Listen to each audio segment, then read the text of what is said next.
ನಾನು ಮಂಜುನಾಥ್ ಹುಲಿಕಲ್ ಅಂತ. ನಾನು ಇಸ್ರೋ ನಿವೃತ್ತ ಉದ್ಯೋಗಿ. ನಾವು ಸುಮಾರು 30 ವರ್ಷದಿಂದ ನವರಾತ್ರಿ ಟೈಮ್ನಲ್ಲಿ ದಸರಾ ಬೊಮ್ಮೆ ಪ್ರದರ್ಶನ ಇಡ್ತಾ ಇದ್ದೀವಿ. ನಾವು ಇದುವರೆಗೂ ನ್ಯೂಸ್ ಪೇಪರ್ ಮತ್ತು ಟಿವಿ ಚಾನಲ್ಗೆ ನಮ್ಮ ಪ್ರದರ್ಶನದ ಕಳಿಸ್ತಾ ಇದ್ವು. ಈ ಸಾರಿ ಆನ್ಲೈನ್ ಕಾಂಪಿಟೇಷನಲ್ಲಿ ಭಾಗವಹಿಸಿರುವ ಸಲುವಾಗಿ ದಿವ್ಯ ಪ್ರೇರಣಾ ಕ್ರಿಯೇಷನ್ಸ್ಗೆ ನಮ್ಮ ಬೊಮ್ಮೆ ಪ್ರದರ್ಶನದ ವಿವರಣೆಯನ್ನು ಕಳಿಸಿದ್ವು.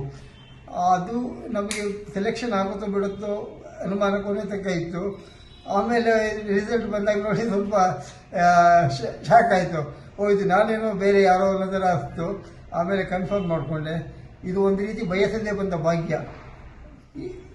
ಈ ನಿಟ್ಟಿನಲ್ಲಿ ಶ್ರಮಿಸಿದ ದಿವ್ಯ ಪ್ರಾರ್ಥನಾ ಕ್ರಿಯೇಷನ್ಸ್ ಮತ್ತು ಹರಿಕೃಷ್ಣ ಬಳಗದ ಎಲ್ಲ ಸದಸ್ಯರಿಗೂ ಹೃದಯಪೂರ್ವಕ ಅಭಿನಂದನೆಗಳು.